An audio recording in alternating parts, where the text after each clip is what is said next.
How can you not vibe to that intro? I just love it so much.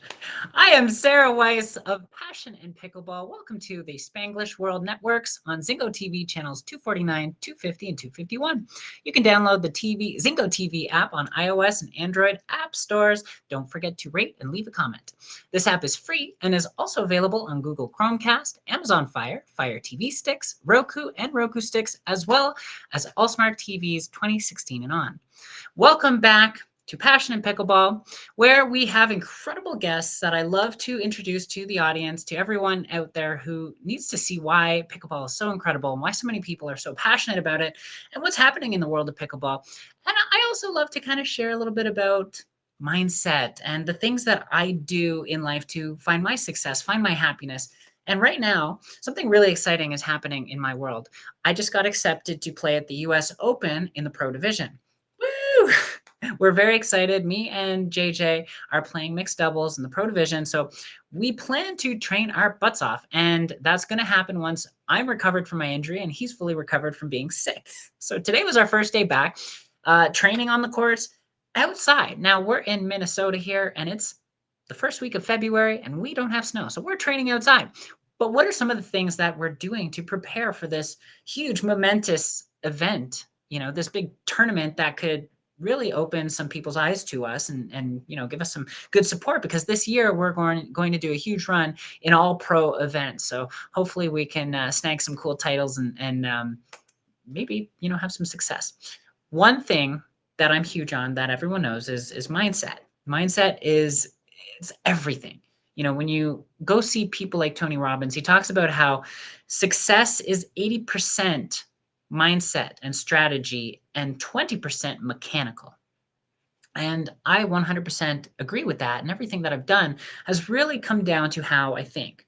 So, when we're talking about mechanical stuff, which we've got a guest on here today who's going to really talk to you about, the stuff that he teaches. And he's very mechanical. He's very, very good at teaching ways to see the mechanics of pickleball, form, footwork in a way that is going to open your eyes. And if you don't follow him, you're going to follow him after today.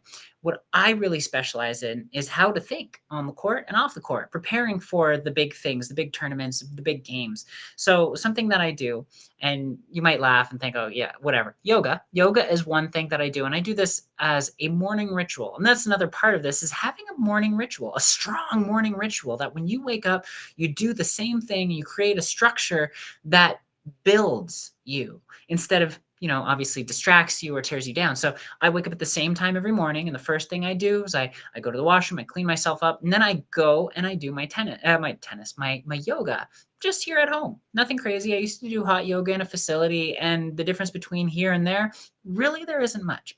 So I have my app. I pay, I don't know, $100 for the year, and I get all the good stuff. So I do my yoga, and when I'm done my yoga, I do meditation. And when I meditate, I do it with a lot of intention on what I'm trying to accomplish. So right now, my big goal in April is to do well at the US Open. And what I'm going to visualize is beyond what I even believe I can do. I don't think, based on me being brand new pro, that I'm going to go in there and win a pro title. But I'm thinking as if I am. I'm going to treat it as if I will. So when I meditate, I see myself as a champion. I see myself as calm, cool, composed on the court, doing really well, getting amazing points, wearing that medal around my neck, doing well with JJ, and also my purpose in life. So this is another thing. When you want something, when you have a goal and you attach it to what it's also going to do for others around you, it becomes more powerful for you and for when you are operating in that area.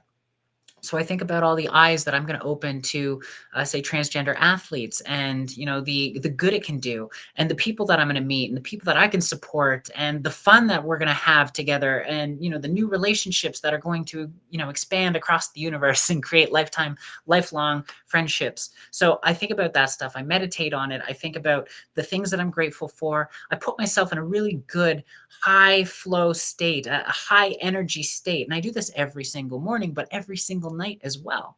So some of the things I do in meditation when I go to bed is I do this alpha centering exercise by Jose Silva. Look him up if you don't know who he is.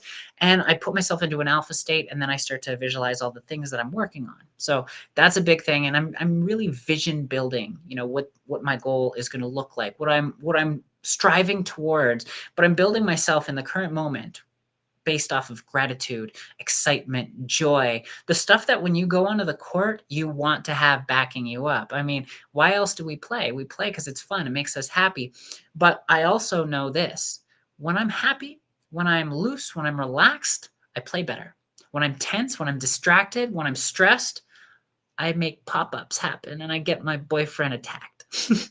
And that's not good. So I try and, build myself up to be this confident, relaxed, calm, cool, collected, composed version of myself as I'm building up towards the US Open, which is really, really exciting. And it's hard not to get like tense about it.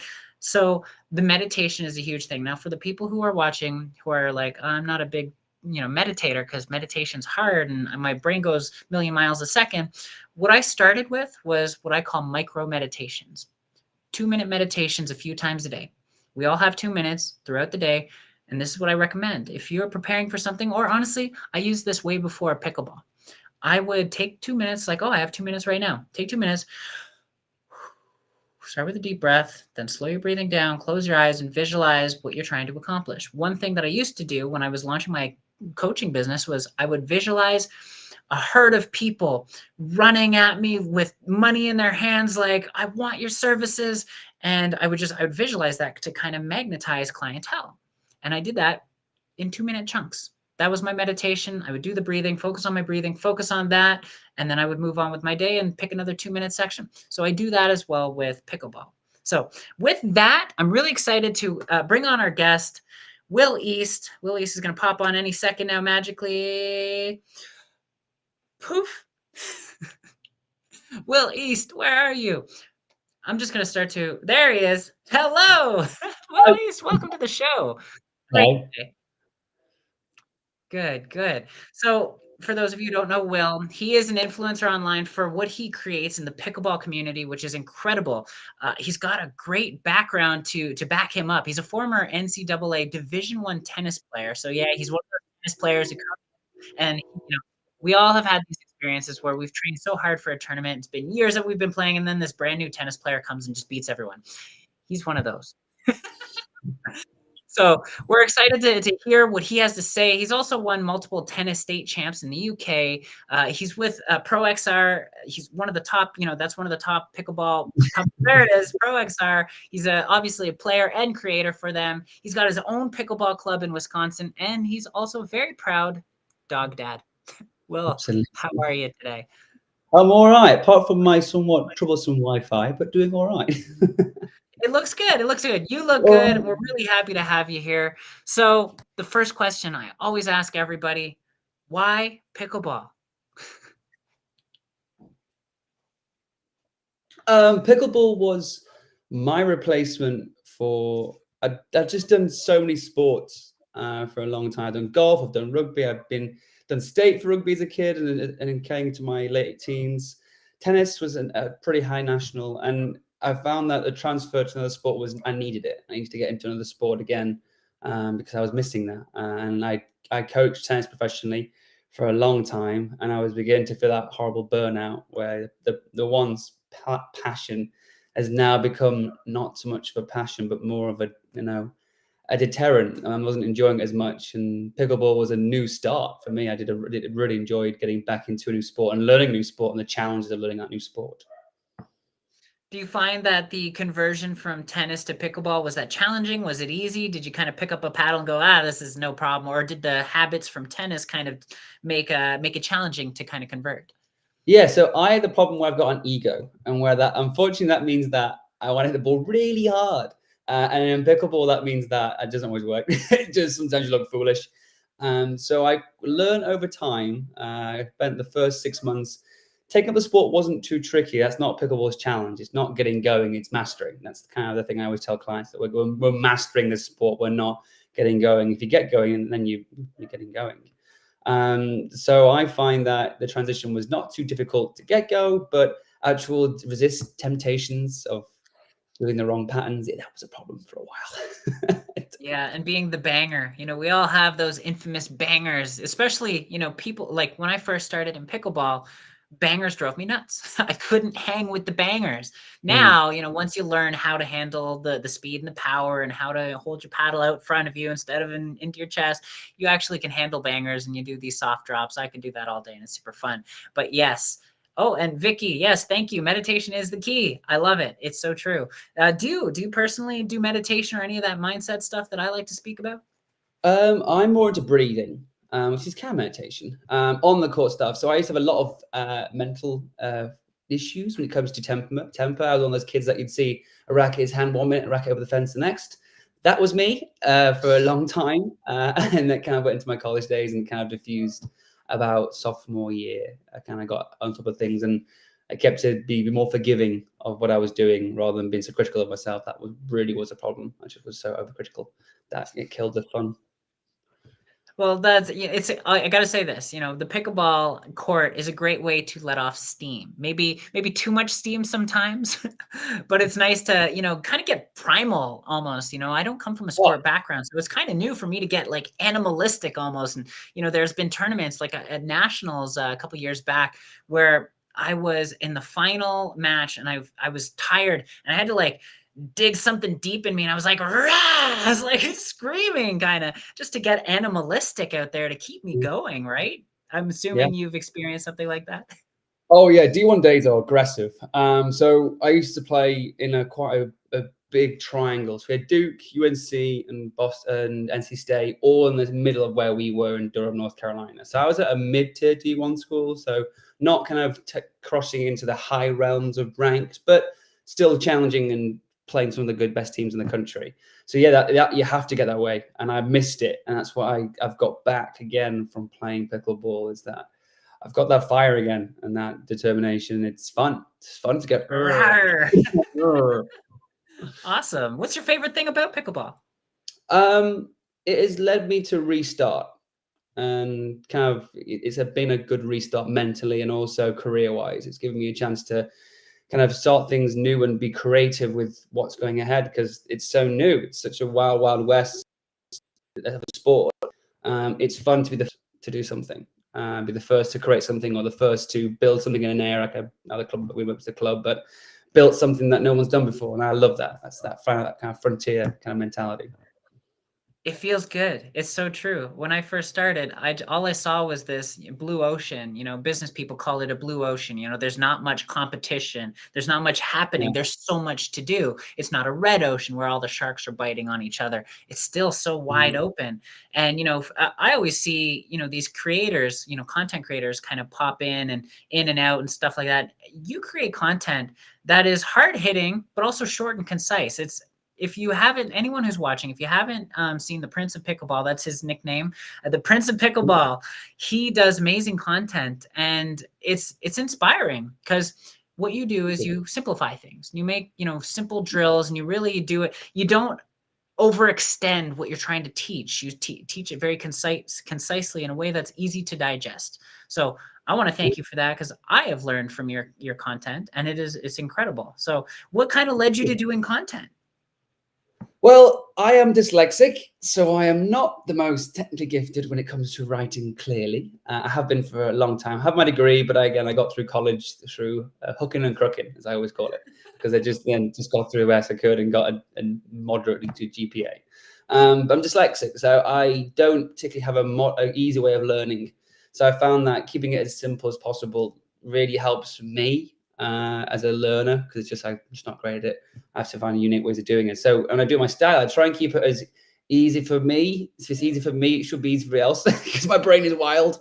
So if it's at least controllable, then everybody else will be fine.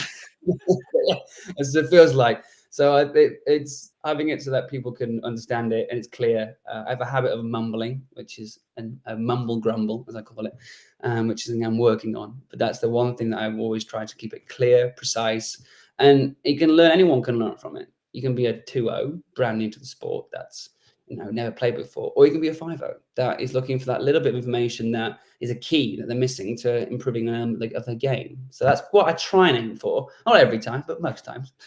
Yeah, well, you do a great job at it. And it's funny. I think it was my mom who gave me this piece of advice, and I will love her forever for it.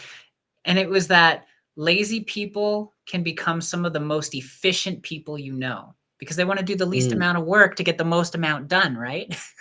So Yes, keep it yes. simple, short and simple. I Yeah. love it. So I've kind of scrolled through just to see, what kind of following you have and how many views you get. And just from scrolling, I think you have well over 1 million views in Instagram Reels. Do you care to share how many views Yeah. you have? I haven't checked actually in a long time. But yeah, it's probably into the 2.3-ish mil plus kind of par of that. I know that's a couple of good ones. I haven't got any videos that have gone like super viral, but it's just consistent 50K or more. A couple of those go below, but averaging like 40 to 50,000 views per video. And I post 3 to 5 times a week if I'm brave, and I've got the sanity.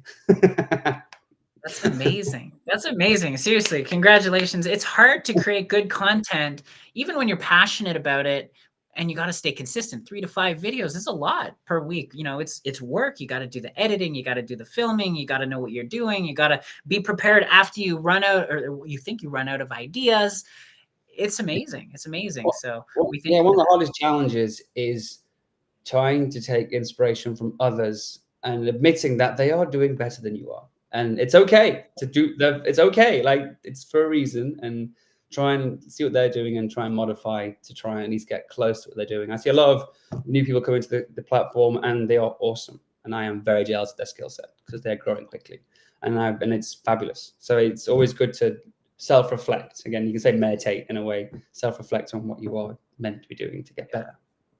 Love it, love it. There are a lot of talented players and, new people coming into the game. Who are some of the people that inspire you in both realms, the players and the content creators? Who are some of the people that you look to for that inspiration? Yeah, so I actually look to people that are younger than I am, because typically they've got their finger on the pulse when it comes to social media. So Jack Moreau is a guy in Austin, Texas, who's great. I even told him today. I said, "Hey, Jack, you're doing awesome. Great job." Because he's probably in And his the early hair, right? and the hair's just magnificent. So like, how can you like my hair's just like a redhead and like just not as magnificent as that, um, but the example, that's what I look towards. There's another guy I've been following who's great. He's called Tanner. He's got his own YouTube channel, very successful YouTube channel, and he's just breaching onto Instagram. And again, he's younger than me. He's kind of 22, 23. Maybe not old, maybe 24. But these are the people that I think that's where I need to follow, regardless of what I'm at right now, because they're doing things that are new. But I used to do. Now I've got to be able to keep reinventing the wheel to stay present, which is difficult. Like anyway, it's very difficult, but they're the people I look towards because they're cool. And then players wise, my boy Zane, he's one of the first people that really got me into the sport. Zane Navratil. So Zane, if you watch it, heads up, bro. And he's from the guy that I first did clinics where I got photos of him like 2 years ago, where I was just in like no clothes, like almost tennis clothes. It was kind of embarrassing at one of his clinics. And about a month, I was like, "Hey, this guy's doing all right. I should really think about taking this more seriously." And then I did, and then I met with him recently again, did some filming, and it's now led to other things, which I'm wearing right now, I'm very grateful for. And yeah, so he's a guy I like. Damn, I want to be this guy. I want to be this guy. This guy's awesome. Yeah, yeah. I mean, especially when the chainsaw serve was a thing, he was the master at it, right? It was so exciting to see what he could do and manipulate with that ball and the serve. It was magical, magical. He's a And guy who reinvents well too. He's a great reinventor himself. He's brilliant. yeah, for sure. He's awesome to watch. He's a super cool guy. I actually have had a coaching call online with him, and it was Okay. awesome. He broke down some of my games that I sent him, and he gave me some great feedback that I continue to this day to use. So, I'll shout out to Zane too. Thank you, Zane. Yeah, He's got a podcast as well. If you don't know, check out yes, Zane Navratil. he He's does. He's got. awesome. Mhm. Yeah, it's funny. You keep mentioning young people. I think it's Mm. a really good thing to mention because I think most people continue to have that stigma attached to pickleball, thinking it's for retired people, it's for the older people in Hmm. life. Once they're done and they've retired from their job or from tennis, that they come over to pickleball, lowly little pickleball. But Yeah. wow, the competition in the younger generations, they're intense. When you go to tournaments and you see the 19 plus division, and I'm Mhm. even talking about below that, the Yeah. juniors, this sport is getting intense and they're hitting harder, they're hitting faster. The game is faster and it's more intense to watch. So Mhm. yeah, this sport is not just for retired old people anymore. No, it's my demographic is it still has a good portion, but what's fun is that it's now shifting. The average has come down, which is like 35 is the average now, which is awesome, which is that perfect demographic for growth. It's Yeah. more disposable income, same time young enough to touch other kind of younger demographics as well. So it's getting there. Like and that's why you gotta follow what the younger ones are doing because they're going to be the future. So if I can ride the wave and keep going, that's kind of the goal. Yeah, that's funny. It's a good piece of advice, people, especially in a sport like this and content creation and stuff, watch what the young guns are doing. Very Mhm. smart.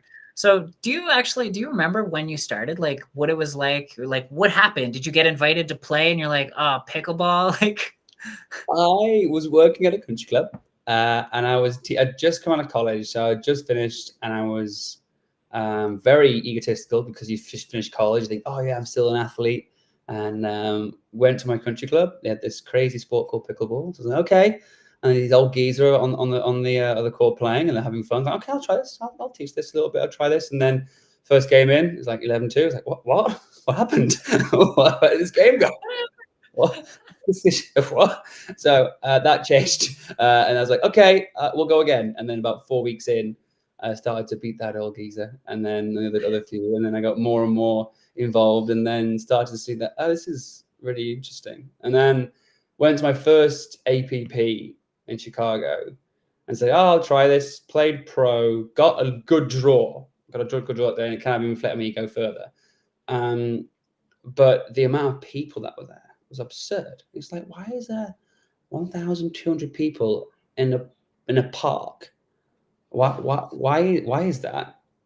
Why? And then I go to like a challenger or an ATP level tournament, and there's maybe 400 tops, 200 tops people there. It's like something's going on here. Something's going on that needs to be addressed. So I wanted to, okay, let's get ahead of this. And none of my, because I'm a teaching pro for tennis, none of my pros were even thinking about it, and they were kind of snobby about it. Well, all right, I'll get ahead of you then. Fair enough. So I did. smart. They'll all come over to the dark side one day or Oh another. They're all yeah, coming. and they are. It's marvelous. Just one by one, Yes. they just falling by the side. I'm like, yes. Ah, I love it. The Grand Slam 2 just happened with McEnroe and Agassi, Did. Maria Sharapova. Did you get a chance to watch it? I watched the highlights. I was quite impressed by Steffi because annoyingly she's only been playing 6 months and still is that good, which is really annoying because she's got what, like 1,000 Grand Slams under her belt. So like it's like, and she's married to Andre, which is like, it must suck, just life must be terrible. Poor thing. Poor thing. And, Yeah, it's pretty cool watching the tennis legends come over. I got a chance to play against Kim Kleisters. She oh was yeah, such a yeah, cool lady. Such a cool lady. I won my first pro medal in that division. They took second. yeah. I think that was her first time entering a pickleball tournament. She enters at pro and just gets a silver medal. It was so awesome to watch. She just you could tell she was still learning the pickleball rules and where to be standing, but Mhm. she drove that ball at you and it was coming hard and fast with lots of spin. So I had to make some adjustments to get used to that. And she's Yeah. the coolest lady. She's super, super cool. She owns the Las Vegas Night Owls with Tom Brady, Yeah. which is an MLP team. Mhm. Excuse me, sorry about that. Okay. But yeah, do you watch MLP? I do. So I try and follow much as I can. I think it's going to be an interesting year for MLP. Very interesting year. They've got a lot of things to fix, so hopefully fix it quickly. Because Yeah. it's just Well, like it's you a great said, it's the wild, wild west out there. Well, especially yeah, between all the top leagues, MLP, APP, PPA. It's guns blazing right now. it is. And There's a lot going on still. The team it's got a lot to do, but they've got a great format. A great format, I think, will help build pickleball. I think it'll help the club level too. As you know, I've worked in the club level for tennis for years and years, and that kind of team environment always does really well. So I think it'll be great for getting more people playing, and not just Yeah. some people don't like tournaments. They're kind of threatening, so it's perfect. Yeah. I gotta say, I played in a team event tournament once, and it was my favorite tournament. I gotta say, by far. Mm. It was less glorifying, I would say, because you're sharing the glory with the whole team. Probably, I guess, would be the reason, but it was so much more exciting. The cheering and the fans of all the teams, and you've also got a full team behind you cheering, and it was so fun. Personally, I believe it is kind of the future of pickleball, especially in viewership, because Yeah. there's a thing in pickleball right now. I actually made a post about it the other day. Is Mm. there's explosive amounts of players, but the viewership is Pretty low. not big. It's It's very not. low. It's probably averaging the YouTube live stream like maybe 1,400. Like average the day. It's not a crazy amount, but the amount of people that are playing is ridiculous. Like if you'd no, it's absurd. So it's just like what I think is happening, which you might mention in your post, is that there's so many people playing. They're so obsessed with playing. They have yet to see what's out there yet. And Yeah. in about 2 years' time, they're going to be not tired of playing, but looking to see what is out there from a professional level. And that's when it's going to be it's going to explode. And I think these MLP events are a big deal, because I got a tennis background with team events. Like college ball is it's all team. So a lot of tennis players, at least to play college ball, which a lot of people have done, are used to that. So getting back into that environment is huge because it reminds them of what they used to do when they were younger, which is awesome. Yeah. Yeah. It's pretty cool to watch the evolution. It's happening really, really quickly. In Mm. fact, what would you say to the people? Because tons of people watch this show, and most Yeah. of them haven't even played pickleball yet. They're still brand new to it. What do you say to those people? Like, what are you waiting for, right? Like, what do you say to the person who's watching who hasn't played yet? Why Yeah. should they play? First of all, wear appropriate shoes. I can't stress that enough. I've seen too many injuries. But the most important thing, apart from the funny part of that, is it's it's so much more social than tennis. Tennis, you are 72 feet away from the person most of the time you're there. Pickleball, you're 14 feet from someone, and it's fun. It's quick. There's less downtime, so there's less time waiting to get going. So that endorphin level is always really high, and as you get into a good atmosphere with friends and family, it gets you going, and you want to keep going, and you finally look at your watch and go, oh, it's 3 hours in. Oh God, tell my wife I gotta come home. Oh, how do I have to? And then it gets bigger and bigger, and before you know it, you've got 4 paddles, a headband, and a couple of sweatbands and some shoes, and you're good to go. The addiction is real, people. It is Yeah. real. Once you start, you can't stop it. No, and it's So good. It's good addiction. It's healthy. It's great. it's the best. It's very healthy. I mean, when I come home after a 4 hour game Mm, nonstop, one more game since 3 o'clock, one more game, one more game, one more game, an hour of one more game, you just mhm. feel so good. You're like, Yeah. ah, can't wait to do it again tomorrow. Yeah. Yeah, it's great. It's one of the biggest perks of the sport. That's why I think it's taken off so much. It's more social. There's so much more growth to go. And it's fun. When you can hear people laughing on a pickleball court. And again, I come from a club environment, so you'll see the one side will be a pickleball and be laughing and joking, having good fun. Tennis is very serious and which is fine. I'm one of those serious people too. But it's not the kind of it's a different kind of anger. It's kind of a very serious way to do. Whilst pickleball is kind of it's kind of NASCAR of the world. It's just like everyone can do it. Everyone can watch. Yeah. Yeah, to the people who are watching who haven't played, you can do it. Everyone Yeah. can do it. I see all ages, all backgrounds, all health levels. I see people hobble onto the court, barely can walk, but you put a paddle in their hand, they're slamming it at you. If that ball comes towards them, they're hitting it hard at you. If you lob them, you might get away with it, You but might they get a few get that squares. ball. Go easy on the ones with low mobility, please, people. You're not special if you lob the 91-year-old who can't get the lob, okay? Take it No one easy on likes them. that. No one likes that person. Just give them a Right, right.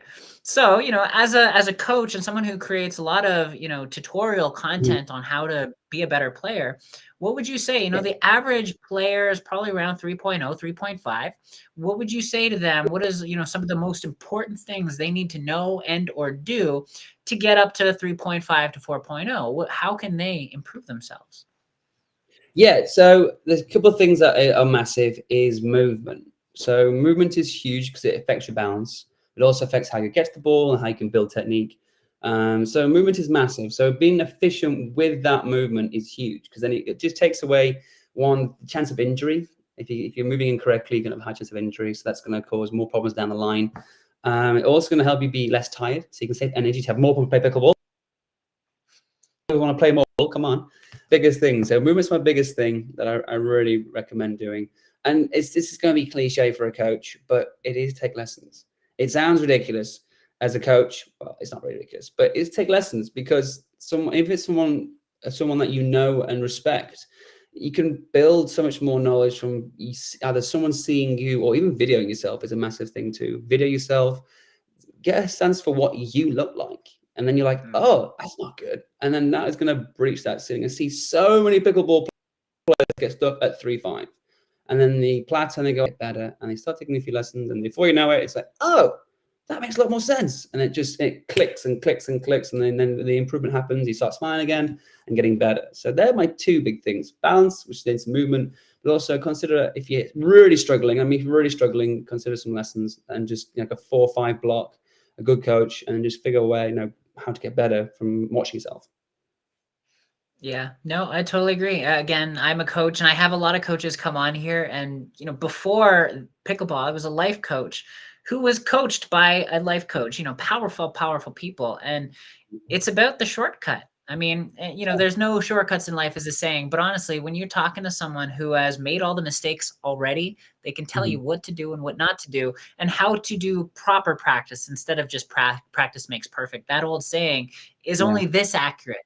Look at Proper practice makes perfect. So if you're practicing the wrong thing, trust me, that's not going to get you better. You're going to plateau at a 3.5, and that's not fun. So no. definitely do that. You mentioned movement. What are some of the things that you like to do to work on your movement that you can hand off to some of the viewers? Yeah, so right now I've got knee problems. I've got a right knee issue that actually came from playing on wooden flooring that I'm not a fan of. So if you do play on wooden flooring, I hat off to you because it's not good for the body. So getting yourself better movement wise, it's just footwork. It's fast, small stands and steps with a wide base. The kitchen line, especially having that wide base is essential because you don't want to cross your feet over because the ball comes quickly. You're going to get caught off guard. So having that kind of like crab-like movement is a big part of the movement I teach a lot of, but also just efficiency of how you recover. If we're moving to a ball on stretch on the backhand, okay, how I'm going to get back there and follow that ball in through again the correct movement patterns. And that is another thing: is patterns lead to different shot selection. It gets a bit nerdy, really, after a while, but footwork is the most important part because it gives you good base. Good base means good balance. Good balance means good technique. Whew. So it's an awful lot. So, It's a mouthful. Nice. yeah. Yeah, and 100% I agree. When I first started, my movement was terrible. Mhm. I looked like a spaghetti monster kind of flailing around on the court, making these weird jerky movements and stuff. I was terrible. And watching my recordings was what really helped. And they were hard to watch. Hard Mhm. to watch our recordings. Yep. Don't Yeah. don't don't expect to see a miraculous, exciting gameplay. You're gonna be like, oh, but you're gonna see where you should have been standing and how you should have been moving and where you should have been holding your paddle.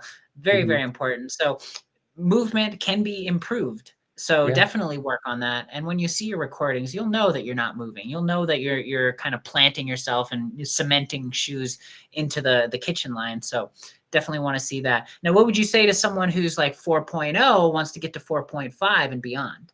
Yeah. So that is the one that's kind of the fun one because you've got to make the mechanics somewhat down.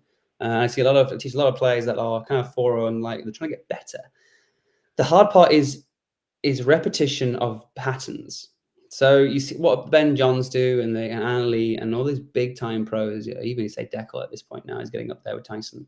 And they are hitting patterns in certain plays and they're practicing those patterns. They're recognizing different patterns into different outcomes. And that means you can then predict that and move better back to movement again. But your pattern has to be better. For definitely for 4-0, don't get into this kind of like foggy brain, as I like to call it, where your brain just reacts. Actually have a game plan where you're planning, executing. And that's where drilling also helps, because you can start to plan, execute, and practice those patterns.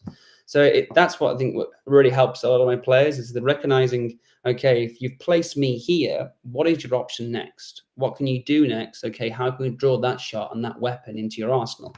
And also, patience is a problem for most 4-0s. As I was once that stage, patience and waiting for the right ball is really important. It just keeps you honest in a way, keeps you honest, keeps you making the right selections and high margin of error, which is what you want to be successful in any kind of sport, but pickleball especially, because it's only 14 feet away for most of your time. So that's the big ones. Yeah, I agree.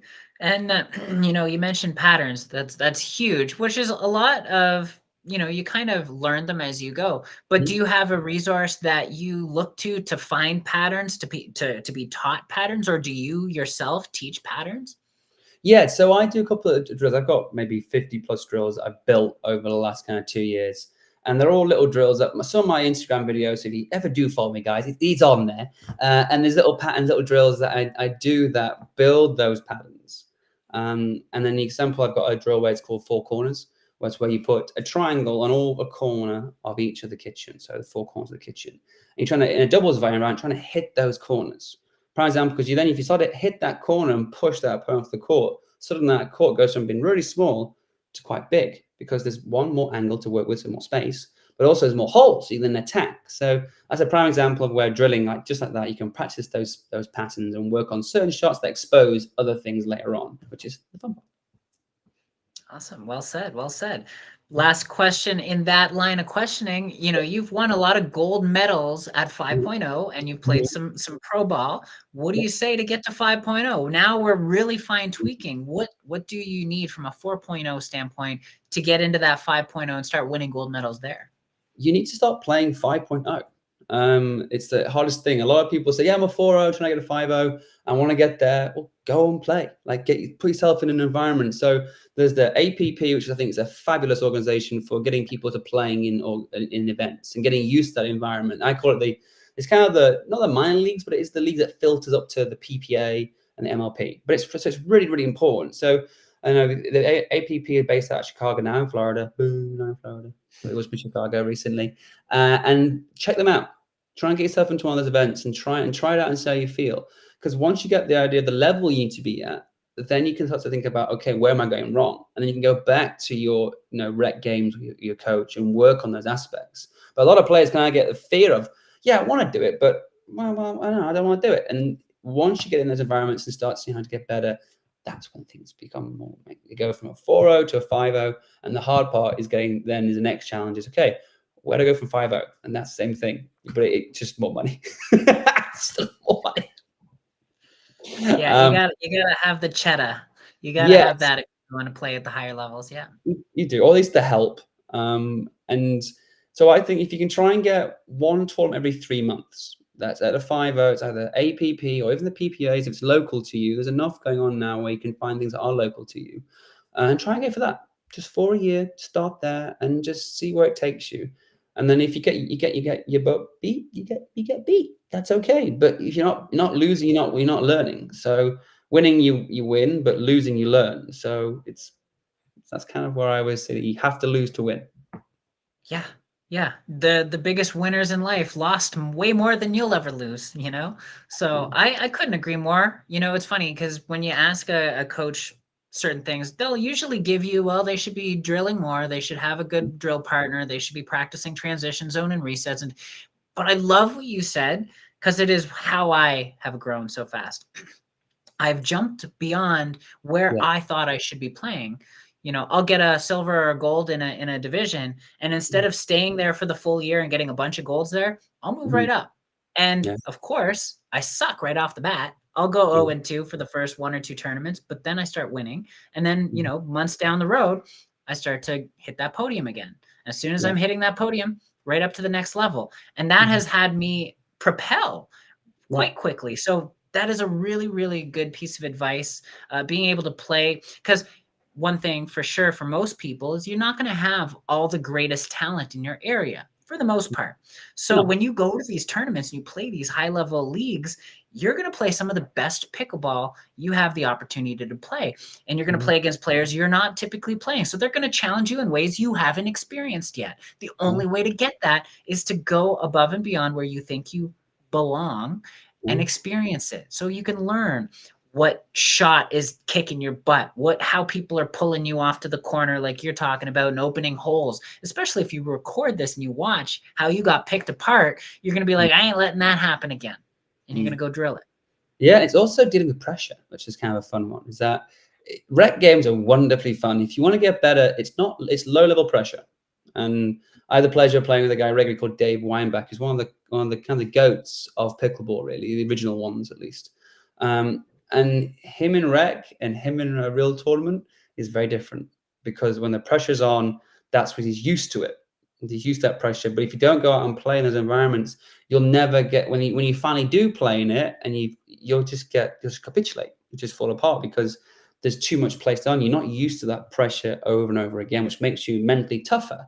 Which again, you can do meditation, which you mentioned before, and other kinds of forms of therapy that can help you be stronger mentally. So it's another big part of it all is dealing with pressure. Yeah. I personally love it. It's something you don't experience much in life. So when you get to go through it, it's kind of something that I'm grateful for. It's like I don't get this at home watching Netflix or being a mom. Like Yeah. having that pressure put on you, it's like I got to perform here. I got to be my best self and not let my partner down. That can be a lot for people. Some people really embrace it, especially if you do it on a consistent basis. It becomes kind of the norm and it just feels good. So personally, I love it. Um, but yeah, what do you got coming up? You got some big tournaments you're training for? You going to US Open? You going to do some APP events? So I'm going to be brave this year. So recently I've acquired a bit more backing, which has been great. This has been helpful. And with the club going well and growing, it's time to push my skill set further. So first one of the year is the PPA in Mesa. So that's in Arizona, near Phoenix. I will be there. I will see what I can do regarding time. So I'm actually filming. This is actually a first release, so no, don't tell anyone this. But I'm actually filming with Connor Garnett, who's one of the best Oh, players. Yeah, one of the best players in the country for singles. So I'm going down there. We're filming, and we're going to be working with the PPA to help everyone out. So that's the kind of the general hey. gist. But it's just how much time I will have while I'm there, and that again with a club and with other job and then my dog and a wife. It's a hard balance. But definitely, I'm going to be sticking to my goal of every 2 to 3 months in these environments, playing more, and probably the summer will be more frequently, just because my schedule will shift, and I'll be a lot more free time with the club, kind of its quiet season. So I'll be probably doing a lot more in the summer when things are not as crazy. Well, we definitely look forward to that. I know I do, and I'm sure a bunch of us do. Connor is an incredible player, as are you. And to be able to work with the PPA, this is going to be incredible. I look forward to Yeah, it. I'm very blessed. I worked with APP recently in Chicago. Very happy with how they were with me. They were fantastic. And now this is my first real time with the PPA. So this is the next level up, next stepping stone, and hopefully all goes to plan. Let's go. Let's go. Awesome. How do you prepare for a big tournament? Like, what are some of the things you do nutrition wise, mentally, physically? What are some of the things that you do to be at your best by the time the tournament comes up? Yeah, so I target the areas I have the most issues with, and try and build those up. So again, right now I mentioned about my right knee, a lot of PT on that to get that knee to where it needs to be strong and healthy, so that it won't let me down when I'm struggling. So one of the things I'm really trying. So that's the first thing is PT on the thing you need to PT on, desperate, and get them stronger. So when you're playing, it's not going to affect your play. But also getting in good reps leading up to the tournament. You need to be finding yourself in environments where you put pressure on yourself. Again, I mentioned pressure is big when it comes to any sport, but dealing with that pressure, if it's putting $5 on a win or a loss, or putting a beer afterwards on top with the friends, just something that adds a little bit of pressure that it means something to you. It might not mean much, money or financially, but it means something to you. And that pressure will train you more than well enough when it comes to playing an actual tournament environment. Love it. Love it. That's good. So, I'm sure the people watching would love to know, what would you consider your greatest accomplishment in this sport so far? I think it's hard because there's still so much to go. So I think my biggest accomplishment really is building a platform where I can help people. That's the kind of the biggest thing I've done so far. Um, and I aim to help people because as a coach and former tennis coach, and kind of still teaching a lot of tennis, but not as much as I used to. There's a lot of people that are unwilling to share information with you, and I found that the more you're willing to share, the more you can grow as an individual. So me giving away free content is not actually free; it's actually helping me get better. So it's challenging me to do more. So and a lot of players and a lot of coaches struggle to do that. Like I can't tell anyone because that's just new information. Well, yeah, as a player, as a pro, you need to always be learning. And if you're not learning, you're stagnant. So keep going and keep moving forward. So yeah, I think that's a big deal for me. I think helping people has been I good. like that. I like that. Yeah, no, and you're doing so well at impacting a lot of people. The views tell a story, right? These people look to you because you are making a difference in their lives, which is amazing. And I thank you for that. That's really cool. What about your strength and conditioning, your nutrition? Do you do anything special? I love asking this question because some people Yeah. are like, I just ate McDonald's. Yeah. Is there Well, anything specific you do? I am. One of the things I've been doing recently is I've been trying AG1, which is a really fun kind of supplement I've enjoyed. And it's just I take in the morning. It looks like some kind of like Hogwarts potion. It's like dark green and looks pretty gross. But it's something that I definitely have seen an impact from taking that morning supplement kind of dosage. Just it throws your immune system to really healthy stuff, which then it does help impact my brain. I've got a test where I taught a Sunday from not every Sunday, but 9 to 6 straight. Then I 1 week before took the AG1, felt awesome all the way till 6 p.m. plus. The following week, not many different factors, didn't take the AG1 and felt awful until like 3 o'clock I was dragging and I got on a second win. So it's interesting how having that morning supplement, especially in the morning, it's really important because it sets you up for the rest of the day. Is really important. Is a big deal. I've been trying a lot of, and I'm going to keep doing. Awesome. Awesome. Thank you for sharing that. Anything that can help us with energy and performing better, we're always open to. What are some of the things that you recommend for better performance, better equipment? Obviously, Pro XR has, helps you with some good equipment. Anything you want to say about that? Yeah. So get good equipment, but don't be afraid to buy a used one. There's 800 plus paddle on the market, my paddle makers on the market now. So there's far too many. But if you can find a reputable brand, find a used one that's not too heavily worn, and you'll find yourself at like an $100 range for that. And that'll be way better than spending $8 on an Amazon paddle that's going to be just junk. Like, get a reputable brand, get a used one, or go to your local pro or friend and has one. Say, hey, how much of that paddle? I know it's used, but it's going to get you on the platform of better materials, which is a big thing in the game right now. Is better materials means better performance. Yeah, it's a huge difference. Those Amazon paddles, as tempting as it is to spend, $50 for 2 paddles, huge difference. We all started there. Okay, we've all been there, and it's not worth it. Trust me. No. Spend the extra 50, get something decent. It doesn't have to be brand new, like you said. Something used can even work. But the technology they got on paddles right now with the raw carbon, the spin you can get, and it's better on your elbows. Yes, It's worth it. yes. Definitely worth it. So last thing I'd like to ask you is, how can people find you? Because obviously people watching are like, I got to see the content. I got to get in touch with them. How can they find you? How can they even play with you maybe? Hi, so I am on Instagram as the Prince of Pickleball. That's my biggest one I do a lot of work on. I'm also on YouTube as the same name, the Prince of Pickleball. I'm doing more long form format this coming year. So my big goal is to do longer form content. And you can also find me on Facebook at the same name as well. So Facebook, Instagram, and YouTube. And I'm now trying TikTok. So all of them. Yeah, awesome. He's all over the place, guys. Look for him, find his content, learn, be impacted by him. Will, thank you so much for hopping on and sharing your story and impacting more people with what you do. I'm so glad you got a chance to come on the show. Thank you. Thank you for having me. Thank you. Of course. And with that, this show can also be heard on the Spanglish Radio Network. Please check out spanglishworld.ca for all news and programming. Spanglish World, watch it, hear it, read it, download it, live it.